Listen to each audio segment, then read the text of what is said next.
So, my name is Terry Corby. Welcome to the session. I'm the founder and the CEO of an organization called Good Business Pays, which I set up about 4 years ago to try and bring an end to late and slow payment in the UK.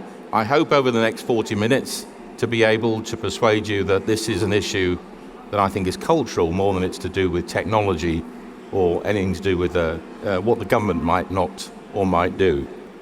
So we've seen the headlines around late payment for quite a long time. When big means later, big firms cheat with late payment. Late payment is due to big companies, cash rich, taking small companies to the cleaners. You've seen these headlines over many years. What might surprise you is how long these go back. Right? These are newspaper cuttings here from 40 years ago. So 40 years ago, we were talking about the problem of late payment. We're still talking about the problem of late payment today. And so lots of stuff has happened over the years to try and improve it, but if you compare the UK to Europe, we're not doing very well. So out of the 30-odd countries in Europe, you can see in terms of the late payment league table, the UK is pretty much near the bottom. So we've allowed a culture of late payment and slow payment to develop over 40, perhaps more than that, 40 years, planted it as a seed a long time ago. It's now a fully grown tree and a problem we've got to sort out. And one of the people that thought, well, it's our job to sort it out would be government. And successive governments over a period of time have tried to introduce stuff to solve the problem. Back in 1998, the first one came along, something called the Late Payment of Commercial Debts Act. I'm sure you know about all this stuff, but this is where you're allowed to charge interest on overdue payments. Well, maybe that'll solve the problem. No, that didn't solve the problem. So 10 years later, Peter Mandelson and the government at that time introduced something called the Prompt Payment Code. Let's encourage people to pay their suppliers faster. Maybe that'll solve the problem. Well, that didn't really solve the problem. So we fast forward another 8 years, and we introduced something called the role of the Small Business Commissioner to enforce the Prompt Payment Code and prompt payment. And they do a good job, but it hasn't solved the problem. 2017, well, maybe what we should do is make big companies report their payment stats every 6 months and make it transparent. Maybe that'll solve the problem. It hasn't. So fast forward to 2021, the government said we need reforms. We need to make the reporting of data tougher. Maybe that'll solve it. In 2023, the Treasury published a review of the reporting regulations, which are being toughened. The Prompt Payment Code is being toughened. Hopefully that'll help. And the introduction, as I'm sure you all know, of the Public Sector Procurement Act later this year to at least encourage public sector buyers to pay on time and pay fast. So all of these things are government initiatives and legislation to try and effectively normalize behavior. My view and our view of Good Business Pays is you need to normalize behavior first and then legislate afterward to support that, because all this stuff hasn't really helped that much. So we look at technology. I mean, brilliant technology companies here, fast accounting, fast payments, fintechs that have been put in place to try and speed things up. Has that helped? This is a study by American Express asking companies, do they have automation in for payments? On the left-hand side, the sort of bluish stuff is, do you have automation for receiving payments? So in 2021, over 50% of the companies asked here said, yes, we're set up for automated payments, and 41% further then said, we're going to stick this stuff in the next 12 months. And in terms of paying their own suppliers, 47% said, yes, we're all set up for automation, and 42% said we were going to install it in the next year or so. So if you look at these figures, you think, well, everybody's got the technology. So we've got the legislation, we've got the technology. Why aren't things changing to the degree that we need them to? And things aren't really changing. So we've had the legislation, we've had the technology that makes things go faster. But if you ask Dun & Bradstreet, they will tell you that the amount now owed in 2022 by small businesses 147K, which is more than it has been for the previous few years. I haven't seen the 2023 figures, but I don't expect them to be that much better. So we've had the legislation, we've had the technology, nothing has changed, right? So this is why I'm getting to the point, which is, we think this is a cultural problem. And I've got some examples to show you that I think illustrate that. Who sets culture in big companies? From my perspective, it tends to be the CEO who sets the culture, and in payment culture, or payment terms, tends to be the job of the finance director. So those two people are pretty important in terms of setting what we call a payment culture. But here's a typical sort of mission statement that you find in, it could be any company, right? Doesn't matter who it is, because they all pretty much read the same. They want to create wonderful communities for people to live and work in. In terms of the values, they care, they improve, they deliver, and importantly, the values shape their business and the way they operate with their customers and their suppliers. So kind of could be anybody. It's actually Carillion, and those are taken straight from their last annual report, right? So this is, when we talk about payment culture, there's a difference between what people say and what people do, right? So while Carillion in their annual report was saying wonderful things about the values and the way that it shapes their behaviors, they were stuffing the suppliers. They already had 120-day awful terms for suppliers, which got extended to 150 days as they got into a worse situation. And when Carillion went down, which of course was one of the biggest corporate failures in our history, it didn't just take down a company that had about 3,000 people working for it, it affected a lot of other people and a lot of communities. It affected at least 75,000 people who were in the supply chain of Carillion. It had debts when it failed of £7 billion, even though its annual sales was $2 billion less than that. And it was working on about 450 public sector projects that either went out of control in terms of what they cost or in time to delivery. So us as citizens also did not benefit from that collapse. And the failure alone cost the taxpayer £150 million. So there's a lot of fallout. That's when a lot of the serious stuff around prompt payment, late payment really came to the fore after the collapse of Carillion. And when it was all done and dusted and the inquiries were done, the answers didn't come back that, well, they had the wrong technology. Their accounts payable team weren't doing their job or what have you. What was clear was they had a rotten corporate culture, right? They were described as being reckless for cash. They exploited suppliers. The architects of the system were the finance director, supported by the CEO. Think about what we talked about in terms of who sets the culture, who makes the culture in organizations. And even, one of their shareholders said their aggressive accounting practices had no place in a healthy audit. Okay, so that was a really big wake-up call around this idea that prompt payment, late payment isn't just the right thing to do, but it's good for business. So 4 years ago, I set up the Good Business Pays as a hearts and minds kind of movement. We're not selling anything. We don't have any technology or silver bullets to sell. We're trying to get the world of business, the world of politics, citizens, pretty much everyone just to say, wouldn't it be fair to pay people on time for work and services they've done? And I know a lot of people here have small business clients and they'll know exactly what that means. That's what we're trying to do. We do it in 4 ways. We provide a lot of free stuff, and I'll show you some of the free stuff we provide for you and your clients to help them understand who they should be doing business with and, quite frankly, who they should avoid.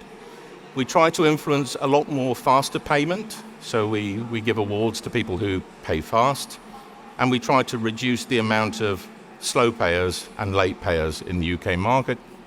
And because government and the government departments play a role in this too, we campaign for change. We work with the government departments to try and make sure the regulations and the policies are right and supportive of what we're trying to do. We do this in 3 ways. There's an awful lot of data out there around how long companies take to pay, the way that they pay.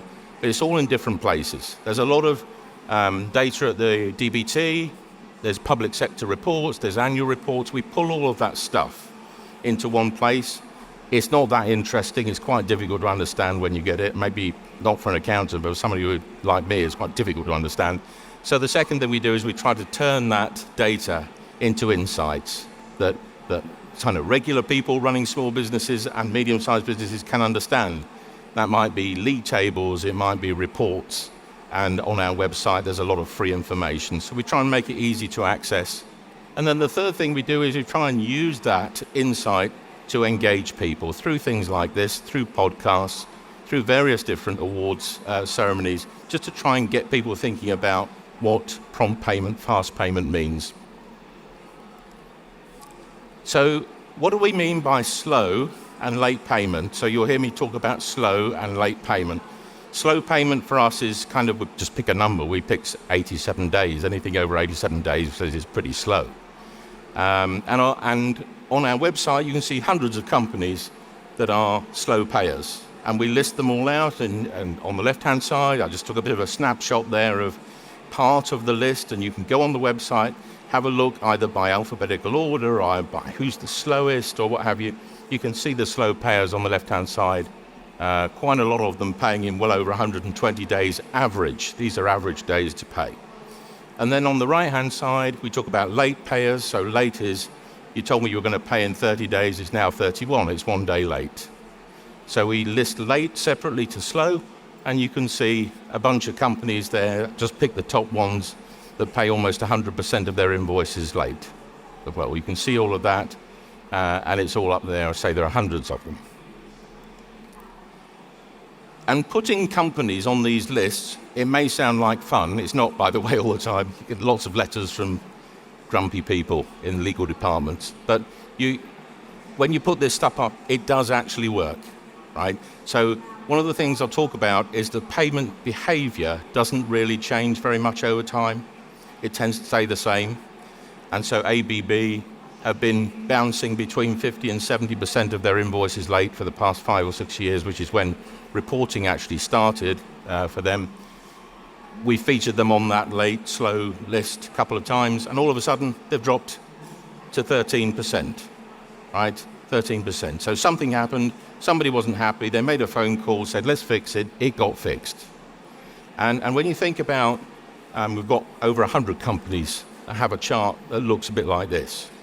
And when you think about how many suppliers benefit from that, right? These are big companies with thousands of suppliers in their supply chain. If they suddenly start getting paid fast and on time overnight, that has a big positive effect.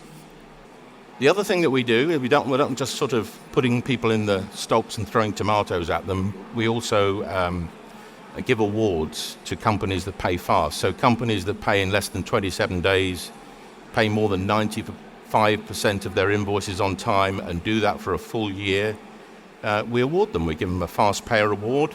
We've done these 3 years running now, every November.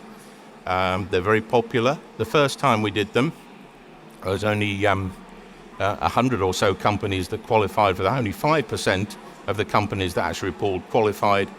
Last year when we did it, we had an increase of 25% of the companies that qualified for the fast payer award. So something's going right there, but it still only is a few hundred of the 5,000 or so that report.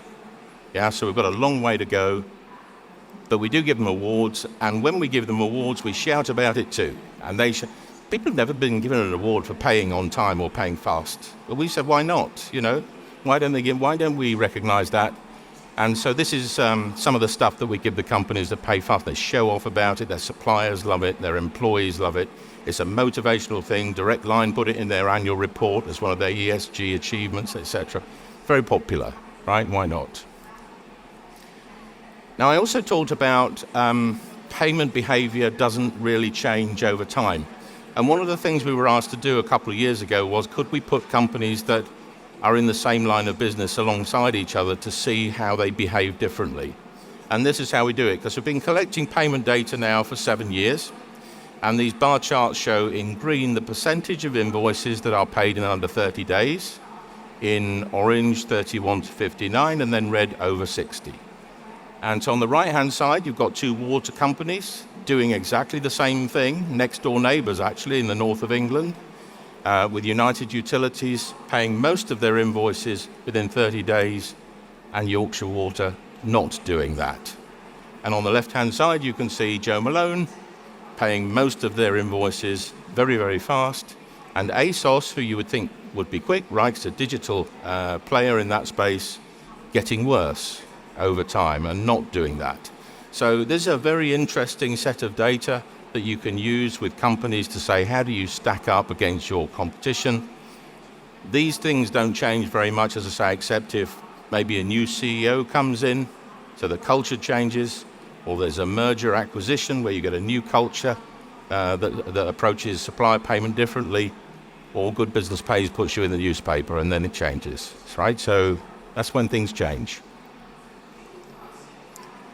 So when we saw this kind of, well, behavior doesn't change, and companies who take a long time to pay just do that, we decided to do a bit of a study into companies that had gone bust, right? Companies who'd gone into administration, big name companies, to see what their payment behavior was in the few years before they went bust, just see if there was anything we could learn from that. And this report is available on our website, free to download, as is all the data that goes with it. We started looking at one company, Jules, a fashion company. Back in 2017, they were doing really well. They were paying in 27 days, roughly. And if you track then their financial performance, their actual business performance, they started to have problems. Their payment times got worse and worse and worse. And you can see them, I suppose I used the airplane analogy of crashing into the sea, but it's sort of upside down, isn't it? But they crashed in January 22 as payment behavior got worse and worse. And so we thought, well, what would happen if you looked at the competitors of that company? I wonder if they were running the same kind of pattern. But they weren't. So we looked at, for instance, all of the Arcadia companies. And this one is Evans, but if you look at all of the Arcadia companies, which were run as separate companies, the pattern follows this, i.e. they paid their suppliers much, much later. They took much longer to pay their suppliers than their competitors who are still in business today. And you can see Evans was around 67, 68 days, trying to get a little bit better, but then as business gets worse, sort of goes off the scale, and their parent company and then went into administration in 2020. And if you move away from Oxford Street and you go to McColl's, I don't know if anybody remembers McColl's, but they were like a little spa sort of thing on the high street. Back in 2018, Spar and McColl's were roughly having the same payment behavior, not very good. Spar improved their position, they're still in business today. McColl's got worse over time. They actually stopped reporting in 2019. This is a pattern of behavior we see when companies are in trouble, they just stop reporting. The government doesn't do anything about it, so they just stopped reporting. They went off the chart and went into administration May 22.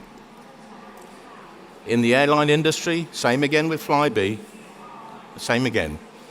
TUI, you see they started in a similar position. They were paying around 45 days back in 2018. TUI got better. They've continued to get better and better and better. Flybe got worse, stopped reporting in 2019, went off the chart, and 2023 went into administration. And final example here is Midas Construction. You know, construction is often seen as the bad boy of the sort of payment behavior industry, but if you look at the big construction companies, they are trying to get better. They are trying to get better over time. Midas didn't try to get better. It got worse, right? It got worse and worse. Stopped reporting in 2021, went out of business in 2022, and left a trail of destruction behind it in terms of the number of suppliers and the amount of money that was left. So there are lots more examples in the report, but just think about how we've created a link here, a meaningful link between payment behavior and broader financial problems. So one of the things we decided to do at Good Business Pays was not just to present payment data, which is historical data, right? It's what we did last year, but to tie that up with financial risk management data. So we teamed up with an organization called Company Watch, which some of you may have heard of. They're a sort of financial risk analysis company, and said, I wonder what the risk management profile looks like for these companies alongside their payment behavior. That would be very interesting for people to see. So we put that on our website, and you can see that as well, again, all for free. And I'm going to show you what it looks like and how to find it. So you go to our site. I've used an example here of a company called Superdry. Many of you will know them. They're having quite an interesting time in their business at the moment. The first thing that you see three things on our site. The first thing you see is it's like a car dashboard. It tells you roughly it tells you how many days on average they take to pay an invoice, 53. And it tells you what percentage of their invoices are paid late, 90%. This is their latest report at Superdry. The next thing it tells you is what percentage of their invoices they say they pay in under 30 days, up to 59 and over 60. So you can see more data. And we also show their contract terms. So if you're interested in working with them, what kind of contract terms they would offer. And then the third thing is this risk profile. So Company Watch, we take a feed from them, and this risk profile then tells you a lot more information about the financial health of this company. So you can see here you've got a 1-year probability of distress. What chance has this company got of going into administration in the next 12 months? There's a risk rating. This is the highest risk rating, 10 that they can get. Normally there's a credit limit there, and normally there's a contract limit. But Company Watch haven't even put a figure in there at the moment for Superdry. Perhaps they think they shouldn't have one at the moment. So what you've got on one page is a huge amount of information there, all free for you to look at for 6,000 to 8,000 companies, the biggest companies in the UK. And you can't get this anywhere else, right? This kind of data anywhere else, all in one place. And just in case you thought, well, okay, well, that's just figures, that doesn't mean anything, that doesn't mean anything about culture or Superdry, then if you Google the latest news on Superdry, you can see the interesting troubles that they are having. Let's just put it that way. So that's where the figures come to life, right? So if you've got clients or you want to do business with this company and wondering whether you're going to get paid in 6-8 months, you can, you get the answer yourself. This is a big year for us and the work that we do. This is an election year, so everybody's queuing up at both offices, right, to try and sort of influence policy, regulation and law, and we're at the centre of all of that. That's talking to the government departments that run the regulations, the Prompt Payment Code, also talking to Labour and Conservative about the way the law should change and if it should change around this area. And we've got the wind in our sails, not us, but this topic, right? Late, slow payment has the wind in its sails. Both big parties have committed to toughen things up, do something about it, so you should be aware of what's happening. The Prompt Payment Code is being, again, totally rejigged. The payment reporting regulations have been extended to 2031, and both parties are saying we're going to do things to toughen things up. And it's important, and I'm getting towards the end now, but it's important because at the end of all of this are our between 5 and 6 million small businesses, of which 50,000 go bust every year purely because of late and slow payment, as according to the FSB. And I talk to a lot of small businesses, and one of the things I find is that that when they've got cash in the bank and their bills are being paid, they're thinking about growth. They're thinking about, shall I take on that extra person? Shall we invent this new thing? Shall we move to the new office? They're growth-minded, and that's where growth and innovation will come from. If they're waiting to get paid, it's the opposite. They say, maybe I won't take on that person, maybe we won't move to that new office. Who do I have to lay off first, or maybe I have to remortgage the house? Right? So if you could actually get many, many thousands or even millions of small businesses in a growth mindset, what a difference that would make. And this is Mental Health Awareness Week, so we're running the Weight Off campaign, which hopefully the headlines and the pictures will tell you what that means, but behind every small business there's one family, one employee, one family, 2 employees, 2 families, so we are actually dealing with a huge issue here. Final thanks are to the big, so you're wondering, how do they run, right? So We don't charge anybody for anything in terms of our insights or services. We exist as a community interest company, thanks to these 4 companies, NatWest, MasterCard, Intuit, and Barclays, who fund our existence and allow us to continue. I've got 2 more spaces on the right-hand side with 2 more logos, so if any of you want to support our work, come and see us afterwards, come and see me and let me know. We'd be happy to have some more sponsors. And that QR code will take you to the website, photograph that, have a play around with the data, and that's my email address. I'm happy to take questions from anybody that has any or comments or arguments. Thank you, Laura.